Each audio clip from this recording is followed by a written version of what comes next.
nosotros. Entonces, concretamente, cuando yo veo un objeto, es más, cuando yo veo, por ejemplo, un objeto de color rojo, en realidad lo veo rojo porque los corpúsculos imperceptibles que componen la esencia real de la cosa están encastrados de tal manera que me hacen ver el objeto como rojo. Entonces, esta sería la relación que hay entre las cualidades primarias y las cualidades secundarias. La mente, una vez recibidas las ideas simples, actúa sobre ellas comparando, distinguiendo, combinando y abstrayendo. Así surgen las ideas complejas. Cuando nosotros enunciamos la palabra mesa, lo que tenemos justamente es una idea compleja a partir de un determinado color, de una determinada textura, de un determinado peso, de un determinado número. Es decir, que en última instancia la idea compleja es la resultante de las distintas ideas simples que la mente forma a partir de las operaciones que la propia mente hace. Por ejemplo, tengo una idea de un color rojo, una determinada forma redondeada, un aroma, una lisura, y las reúno en una idea y le doy el nombre de manzana, con el supuesto de que existe algo, la sustancia, que es como un sustrato en el cual se insertan todas estas cualidades. Pero esta sustancia no es conocida porque no me la proporciona la experiencia. Nosotros podemos preguntar acerca de las propiedades o las cualidades sensibles de la sustancia, pero nunca vamos a poder llegar al ser último de la sustancia, ese sustrato, a ese hipokeimeno, para decirlo con una palabra en griego, en el cual supuestamente las propiedades sensibles se sostienen. Él dice, sin embargo, que tenemos que suponer ese sustrato, tenemos que postular ese sustrato, pero que en realidad ese sustrato no lo vamos a llegar a conocer nunca.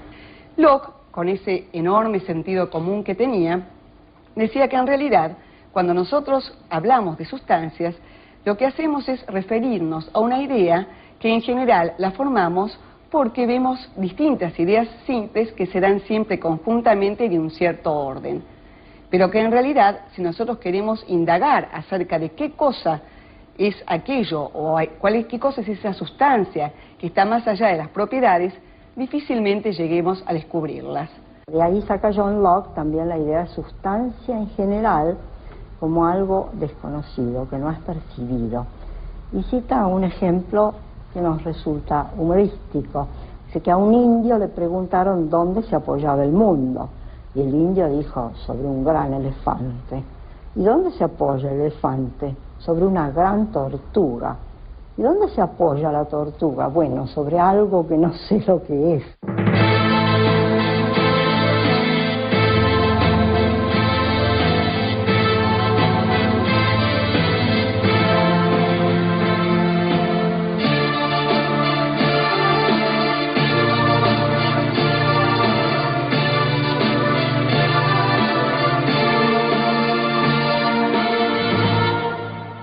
John Locke.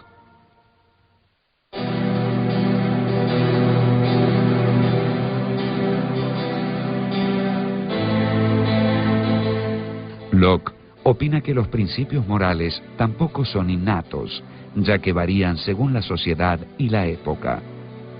Él da un ejemplo, adulterio, por ejemplo. Bueno, comprende ideas de la sensación, una relación física entre dos personas de distinto sexo, ideas de la reflexión, van unidos a una idea de deseo, placer, y una idea institucional, es decir, la sociedad en la cual esa figura existe y es denominada así. Por otra parte, dice Locke, deben existir todas esas ideas en la mente del que inventa el paradigma, sea moral o civil, del adulterio, y le da un nombre, que es lo que va a servir luego para evocarla, porque el nombre es muy importante. Porque, por ejemplo, cuando nosotros le decimos a Pablito, Pablito, no mientas, Pablito puede perfectamente preguntar, ¿por qué no debo mentir? Y hasta que uno no le dice que Pablito no tiene que mentir, porque si miente, entonces se viene abajo la institución de la verdad, o, por ejemplo, por aplicar la regla de oro, porque él no tiene que mentir a los demás porque no le gustaría que los demás le mientan a Pablito. Entonces, dice Locke que si se puede dar razón de cada uno de los principios prácticos, y además se requiere, se exige que se dé razón de por qué debemos hacer algo o no debemos hacerlo, eso significa de que los principios prácticos, los principios morales, tampoco son innatos. Se lo ha calificado de hedonista porque habla del placer y el dolor como motivantes. Pero en Locke hay una posición muy interesante. Él considera que lo que mueve al hombre no es en realidad el placer, sino tratar de eliminar el dolor, la inquietud, como dice él, la uneasiness. El hombre es muy movido por eso, y efectivamente, si pensamos en nuestra vida diaria, veremos que sí, que efectivamente el hombre percibe el placer, pero que es muy frecuente que trate de eliminar todo lo que lo molesta, todo lo que le fastidia, todo lo que le duele, ¿no? Bueno, finalmente, para que el hombre pueda actuar moralmente, Locke dice, es necesaria una facultad que es la voluntad. La voluntad es libre, por eso el hombre puede optar por una conducta u otra, por obedecer a la ley o por negarla, es decir, desobedecerla. Y esto no es raro que introduzca la libertad quien es considerado el padre del liberalismo político. El liberalismo de Locke afirma la existencia de derechos individuales anteriores al Estado, un liberalismo que es la antítesis del absolutismo. ¿Qué entendemos por liberalismo político? Básicamente la idea de que el poder del gobernante tiene que estar limitado a ciertas esferas. Esta preocupación, primero, en la época de Locke, apunta fundamentalmente a limitar el poder de la monarquía.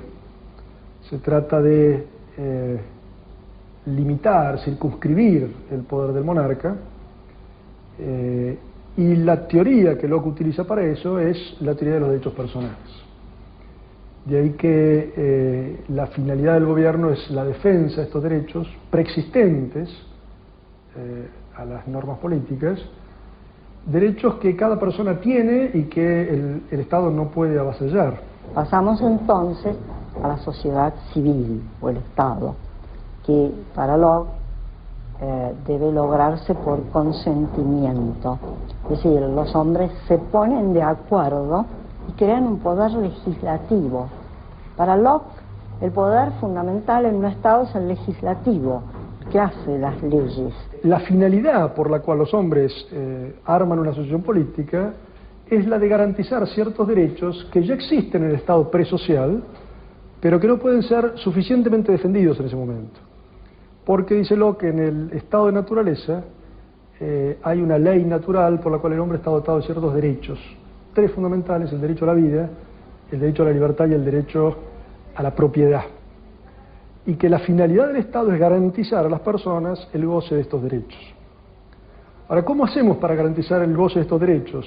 El poder legislativo representa a la mayoría, y es esa mayoría la que debe gobernar. Y el Ejecutivo, que puede ser una sola persona, solo hará que se ejecuten esas leyes, pero no asumirá sobre sí mismo otro poder. La autoridad política está para defender la vida, la propiedad y la libertad, pero no la religión. Si alguien me ofende, me roba, si alguien me secuestra, si alguien me mata, la autoridad política interviene. Pero la autoridad política no puede intervenir más allá de eso. La salvación de las almas compete fundamentalmente a las religiones, a las iglesias, y la pertenencia del individuo a la iglesia